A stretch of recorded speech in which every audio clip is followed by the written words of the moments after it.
नमस्कार दोस्तों, स्वागत है आपका एक बार फिर से हमारे YouTube चैनल भारतीय साइंस पे। और मैं हूं आपका दोस्त शिवम। आज की वीडियो अंगारक योग पे होने वाली है कि अंगारक योग क्या होता है। ठीक है, अंगारक योग क्या होता है, अंगारक योग कैसे बनता है, कुंडली में प्रत्येक भाव में जो है अंगारक योग कैसा फल देता है अलग अलग भाव में, इसके क्या क्या उपाय हैं, क्या सावधानियां हैं और कब कब ये ज़्यादा दिक्कत देता है, कब कम, ये सारा कुछ डिस्कस करेंगे इस वीडियो में। तो चलिए वीडियो को शुरू करते हैं। शुरू करने से पहले चैनल को लाइक शेयर सब्सक्राइब जरूर करें अगर आपको हमारी वीडियो अच्छी लगती है तो। सबसे पहले अंगारक योग होता क्या है ये जानते हैं। मंगल और राहु, मंगल राहु की युति कहीं पे भी बनेगी तो उसको अंगारक योग कहते हैं। योग का मतलब सीधा सीधा होता है प्लस।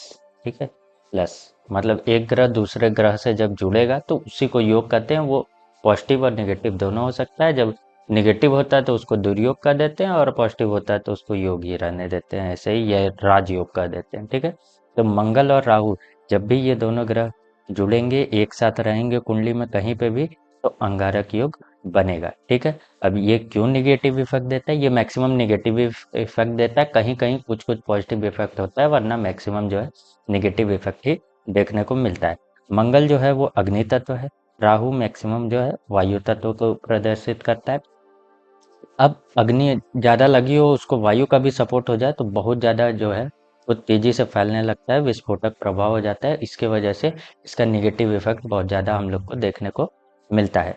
तो चलिए अब जानते हैं अगला अलग अलग भाव में कैसा इफेक्ट देता है ये अंगारक योग। ठीक है, आपके कुंडली में कहीं पे भी होगा तो अलग अलग सारे भाव में हम लोग आएंगे। सबसे पहले बात करते हैं हम लोग लग्न में। लग्न में अगर मंगल और राहु हो तो मंगल जो है जो अग्नि तत्व प्रधान ग्रह है। ठीक है, तो लग्न में अगर ये योग बनेगा, दुर्योग बनेगा, तो क्या इफेक्ट होगा।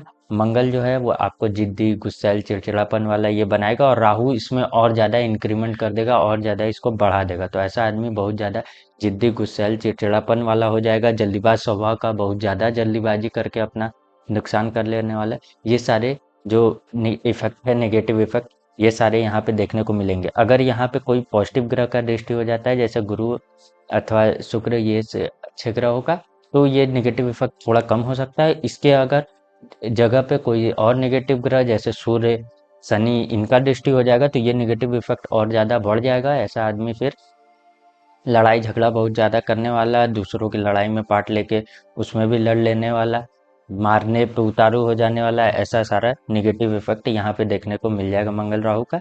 इनकी दृष्टि सातवें घर पे पड़ेगी तो सातवें घर पे भी विवाह संबंधित चीज़ों में नेगेटिव इफेक्ट आपको देखने को मिल जाएगा। हो सकता है ज़्यादा नेगेटिव हो तो अपने लाइफ पार्टनर से ही लड़ाई झगड़ा वो आदमी करना स्टार्ट कर देगा। ठीक है, ये हो गया पहले भाव में। चलिए दूसरे भाव में देखते हैं, दूसरे भाव में इनका क्या इफेक्ट रहेगा। मंगल राहु अगर दूसरे भाव में होंगे, सबसे पहले ये वाणी का भाव है तो आदमी का वाणी जो है बहुत ज़्यादा कड़वा हो जाएगा। ऐसा आदमी मुंह पे बोलने वाला, बहुत ज़्यादा किसी को बुरा भला बोल देने वाला, गलत वाणी वाला, ऐसा सारी चीज़ें यहाँ पे हो जाएगी। पैतृक संपत्ति रिलेटेड चीज़ों में भी ये दिक्कत क्रिएट कर सकता है। उसके साथ साथ यहाँ पे बैठा मंगल जो है वो आपको आँख में दिक्कत क्रिएट कर सकता है। पुरुष है तो राइट आई में, स्त्री है तो लेफ्ट आई में, ये मंगल राहु नेगेटिव इफेक्ट क्रिएट कर सकता है। यहाँ पे किसी पॉजिटिव ग्रह की दृष्टि हो, गुरु या शुक्र की, तो ये इफेक्ट थोड़ा कम हो सकता है। और शनि की दृष्टि हो जाए तो ये इफेक्ट और भी ज़्यादा बढ़ जाएगा, नेगेटिव इफेक्ट बहुत ज़्यादा बढ़ जाएगा।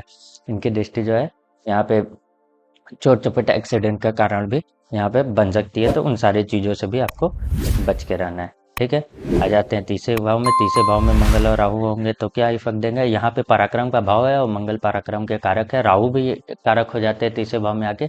इसलिए यहाँ पे एक प्लस पॉइंट तो आपको देखने को मिलेगा, ऐसा आदमी जबरदस्त जो है पराक्रमी और मेहनती होगा। ठीक है, कोई भी काम को अपने मेहनत से वो कर लेगा, कभी भी मेहनत से पीछे हटने वाला नहीं होगा। ये इसका पॉजिटिव इफेक्ट यहाँ पे देखने को मिल जाएगा। लेकिन नेगेटिव इफेक्ट है कि छोटे भाई बहनों से ये दिक्कत परेशानी क्रिएट कर देगा। अब यहाँ पे अगर कोई पॉजिटिव ग्रह गुरु की दृष्टि पड़ जाती है तो ये पराक्रम के साथ साथ और ज़्यादा वो फायदेमंद आपके लिए साबित होगा। अगर यहाँ पे नेगेटिव ग्रह की दृष्टि से शनि की दृष्टि पड़ जाती है तो यहाँ पे छोटे भाई बहनों से एकदम ही संबंध ये खराब करा देगा, या आपके छोटे भाई बहन होंगे ही नहीं।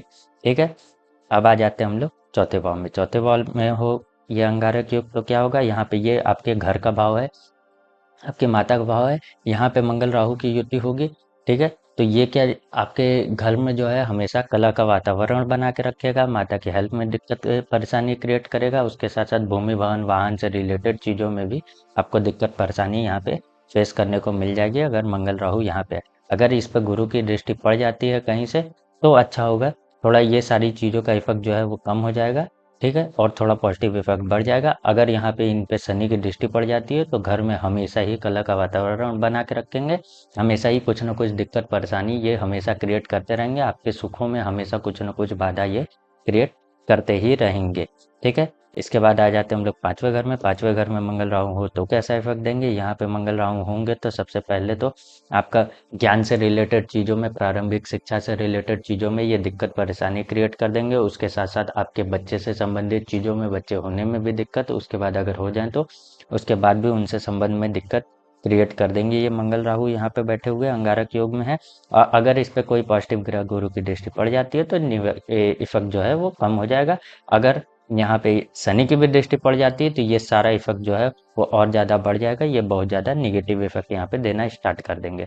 अब बात करते हैं हम लोग छठवें घर में। छठवें घर में मंगल राहु हो तो कैसा इफेक्ट देंगे। यहाँ पे मंगल राहु हो तो सबसे पहले आपको ये रोग ऋण शत्रु का भाव है, तो आपको रोग से, ऋण से और शत्रु से, तीनों से बच के रहना है। तीनों पे आपको ध्यान रखना है, ये तीनों ही आपको कभी भी नुकसान पहुंचा सकते हैं। तो रोग, ऋण और शत्रु, इन तीनों चीज़ों से आपको बच के ही रहना है 100%। यहाँ पे अगर किसी गुरु या शुक्र, बुध इनकी दृष्टि पड़ती है तो ये थोड़ा ठीक हो जाएगा इफेक्ट। अगर शनि, सूर्य इनकी दृष्टि पड़ जाती है तो ये और भी ज़्यादा निगेटिव इफेक्ट हो जाएगा, और ये फिर आपको रोग, ऋण, शत्रु से 100% बच के ही रहना है, वरना कभी भी ये तीनों आपको नुकसान पहुंचा सकते हैं। आ जाते हैं हम लोग सातवें घर में। सातवें घर में अगर ये युति हो तो कैसा इफेक्ट होगा। सातवें घर में अगर ये युति होगी तो वैवाहिक जीवन में दिक्कत, और उसके साथ साथ पार्टनरशिप में बिजनेस वगैरह ये सारी चीज़ें करेंगे तो उसमें भी आपको दिक्कत परेशानी देखने को मिल जाएगा, ठीक है। यहाँ पे मंगल होंगे तो सीधे सीधे मांगलिक भी बनाएंगे, तो विवाह में दिक्कत तो ये कंफर्म क्रिएट करने वाला है। अगर इस पे शनि की दृष्टि पड़ जाती है तो 110% विवाह में ये दिक्कत परेशानी ये सारी चीज़ों को क्रिएट करने वाले हो जाएंगे। अगर गुरु की दृष्टि पड़ जाती है तो थोड़ा इफेक्ट कम होगा, लेकिन वैवाहिक जीवन में मतभेद, दिक्कत परेशानी ये क्रिएट करेंगे ही करेंगे, ठीक है। उसके बाद आ जाते हैं हम लोग आठवें घर में। आठवें घर में अगर मंगल राहु हो तो कैसा इफेक्ट देंगे। यहाँ पे मंगल राहु सबसे मेन दिक्कत, चोट चपेट, एक्सीडेंट, इन सारी चीज़ों को बढ़ाने वाले होंगे। 100% ये चीज़ों को ये बढ़ाने वाले होंगे, ठीक है। गुरु की दृष्टि, शुक्र की दृष्टि, ये सारे शुभ ग्रहों की दृष्टि अगर पड़ जाती है तो नेगेटिव इफेक्ट थोड़ा कम हो जाएगा। अगर इसके जगह शनि, सूर्य इनकी दृष्टि पड़ जाती है तो ये नेगेटिव इफेक्ट और ज़्यादा बढ़ जाएगा, और पक्का ही ये चोट चपेट, एक्सीडेंट, इन सारी चीज़ों को यहाँ पे ये बढ़ा देंगे। तो उस चीज़ों का सबसे मेन ख्याल यहाँ पे रख लेना है। आ जाते हैं हम लोग नौवें घर में। नौवें घर में मंगल राहु हो तो क्या इफेक्ट देंगे। यहाँ पे मंगल राहु जो है अगर बहुत ज़्यादा निगेटिव होकर बैठे हैं तो भाग्य से रिलेटेड चीज़ों में हमेशा आपको दिक्कत परेशानी ये सारी चीज़ें देखने को मिलेगी। धार्मिक चीज़ों में भी हमेशा दिक्कत परेशानी ये क्रिएट करके ही रखेंगे। गुरु की दृष्टि पड़ जाएगी तो थोड़ा इफेक्टेड जो है, निगेटिव इफेक्ट जो है वो कम हो जाएगा। अगर नहीं पड़ती है तो निगेटिव इफेक्ट ज़्यादा रहेगा। आ जाते हैं हम लोग 10वें घर में। 10वें घर में अगर मंगल राहु की अंगारक योग की युति हो तो यहाँ पे आपको कार्य क्षेत्र से रिलेटेड चीज़ों में दिक्कत देखने को मिलेगी। उसके साथ साथ कोई भी काम आप करेंगे तो उसमें बहुत ज़्यादा समय तक टिक नहीं पाएंगे। आपके जहाँ पे भी वर्क का जगह होगा वहाँ पे आपके साथ जो है वो राजनीति लोग कर सकते हैं, आपको परेशान कर सकते हैं। अगर ये नेगेटिव इफेक्ट और ज़्यादा बढ़ जाता है, यहाँ पे शनि, सूर्य इनकी दृष्टि भी पड़ जाती है यहाँ पे, तो ये सारी चीज़ें आपको फंसा देना किसी चीज़ों में, ये सारी चीज़ों को ये बढ़ा देगा। अगर ये नेगेटिव इफेक्ट की जगह यहाँ पे गुरु की दृष्टि पड़ जाती है, शुक्र की पड़ जाती है, तो थोड़ा ये नेगेटिव इफेक्ट जो है वो कम होगा। फिर भी कार्य क्षेत्र में दिक्कत परेशानी, पिता के स्वास्थ्य में दिक्कत, पिता से संबंध में दिक्कत, ये सारी चीज़ों को ये यहाँ पे क्रिएट कर देगा। आ जाते हैं हम लोग 11वें घर में। 11वें घर में अगर मंगल राहु हो तो कैसा इफेक्ट देंगे। यहाँ पे एक चीज़ है कि धन से रिलेटेड चीज़ों में ये आपको अच्छा करेंगे, लेकिन यहाँ पे ये मंगल राहु, एक बात यह है कि आप धन कमाने वाले होंगे, कहीं से भी कुछ भी करके धन कमा लेंगे। लेकिन अगर ये नेगेटिव इफेक्ट बहुत ज़्यादा है या फिर इस पे नेगेटिव एक दो ग्रह की और भी दृष्टि है जैसे शनि, सूर्य इनकी, तो आप फिर धन कमाने के लिए ये नहीं देखेंगे कि किसी का नुकसान हो रहा है, फायदा हो रहा है, क्या हो रहा है, कैसे हो रहा है, उससे कोई मतलब नहीं। आप धन कमाएंगे, लेकिन किस तरीके से कमाएंगे वो नेगेटिव तरीका हो जाएगा, ठीक है। तो यहाँ पे ये चीज़ ये क्रिएट कर देंगे मंगल राहु, ठीक है। आ जाते हैं 12वें घर में। 12वें घर में मंगल राहु हो तो कैसा इफेक्ट देंगे। यहाँ पे मंगल राहु हो, अंगारक योग बना हो, तो आपको कोर्ट कचहरी, पुलिस थाना,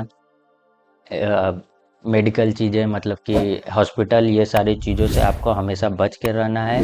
लड़ाई झगड़ा ये सारे चीज़ों से बच के रहना है, और खर्च भी आपका जो है नेगेटिव जगह हो सकता है, तो आपको ये सारे चीज़ों से यहाँ पे बच के रहना है। अगर आप बच इन चीज़ों से बच के रहेंगे तो ये ठीक रहेगा, नहीं बच के रहेंगे तो ये काफ़ी ज़्यादा नेगेटिव आपको इफ़ेक्ट देने लगेंगे। और अगर यहाँ पे ये और भी ज़्यादा पीड़ित हो जाते हैं, शनि सूर्य की दृष्टि पड़ जाती है, ठीक है, अगर ऐसा कुछ होता है तो यहाँ पे ये 100% बहुत ज़्यादा नेगेटिव इफेक्ट देंगे, और आपको कोर्ट कचहरी, थाना, पुलिस, ये सारे चीज़ों का, हेल्थ से रिलेटेड प्रॉब्लम, अस्पताल, बहुत ज़्यादा खर्च होना, ये सारे चीज़ों में फंसा के रख देंगे मंगल।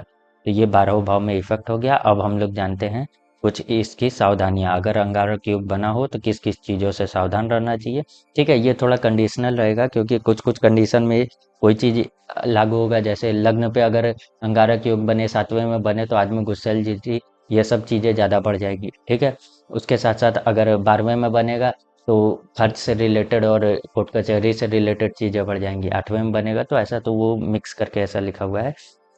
सबसे पहले लाल, काले और नीले, ये तीनों रंग से आपको थोड़ा कम इस्तेमाल करना है। इसका जितना हो सके उतना कम इस्तेमाल करना है, वरना ये इफेक्ट और ज़्यादा बढ़ेगा अगर इस्तेमाल करेंगे। ठीक है, गुस्से पे काबू रखना है। ठीक है, अगर लग्न में, 7वें में ये सब, या मंगल की दृष्टि जब भी लग्न पे पड़ेगी तो ये गुस्सा और ज़्यादा बढ़ाएगा। तो ओवरऑल सारे ही केस के लिए लिख दिया हूँ इसीलिए कि गुस्से पे आपको जरूर से काबू रख लेना है। वाणी पे नियंत्रण भी रखना है, क्योंकि मंगल का कहीं से भी इफेक्ट अगर लग्न पे पड़ा या वाणी भाव पे पड़ा तो आदमी जो है वो जो है अपने बोलने की वजह से ही दुश्मन क्रिएट कर लेगा। और लड़ाई झगड़ा से तो एकदम 100% आपको दूर रहना है, वरना उसमें आपको निगेटिव इफेक्ट देखने को मिल जाएगा उसका। दुर्घटनाओं से और बच के रहना है हमेशा, और स्वास्थ्य का ध्यान रखना है। अब यहाँ कुछ लोग बोलेंगे दुर्घटना से कैसे बच सकते हैं? दुर्घटना से ऐसे ही बच सकते हैं कि कोई भी ऐसा काम करे ही ना जिसमें कोई रिस्क हो। लटकना, कूदना, इधर उधर, ऐसा कुछ कोई भी रिस्की काम करने से बचें। यही आपका दुर्घटना से बचना माना जाएगा। ठीक है, उसके बाद आ जाते हैं इसका क्या उपाय है। मेन चीज़ यही है, इसका उपाय क्या है। हनुमान जी की आराधना हमेशा करें, उसके वजह से आपको हमेशा इससे जो है वो बचाव मिलता रहेगा। ठीक है, मंगलवार का व्रत भी आप कर सकते हैं, उसके साथ साथ मंगल के मंत्र का जप कर सकते हैं। ओम अंग अंगार का नमः, ये मंत्र का जप भी कर सकते हैं। और भी वैदिक पौराणिक भी मंत्र होते हैं, वो आप उन सारे मंत्रों का जप कर सकते हैं। ठीक है, ज़्यादा से ज़्यादा सफ़ेद रंग का जो है वो कपड़े का इस्तेमाल करें, या सफ़ेद रंग की चीज़ों का इस्तेमाल करें, क्योंकि सफ़ेद रंग जो है वो शांति का प्रतीक है। तो शांति जो है वो जीवन में आती है, क्योंकि अंगारक योग की वजह से बहुत ज़्यादा जो है विस्फोटक स्थिति क्रिएट हो जाती है। बहुत ज़्यादा जिद्दी, गुस्सैलपन, ये सारा चीज़ें आ जाता है, दिक्कत परेशानी आ जाती है। तो उसको नेगेटिव इफेक्ट को थोड़ा कम करने के लिए और शांति को थोड़ा बनाए रखने के लिए सफ़ेद रंग का ज़्यादा इस्तेमाल करेंगे तो वो ज़्यादा अच्छा होगा। उसके साथ साथ जो है हनुमान चालीसा का पाठ भी आप कर सकते हैं। ठीक है, तो ये सारा था अंगारक योग का उपाय। होप सो आपको वीडियो अच्छा लगा होगा। सारा फुल्ली डिटेल में मैं बता दिया हूँ। वीडियो अगर अच्छा लगा है तो लाइक शेयर सब्सक्राइब जरूर करें ऐसे ही वीडियो को और पाने के लिए। मिलते हैं अगले वीडियो में, तब तक के लिए नमस्कार।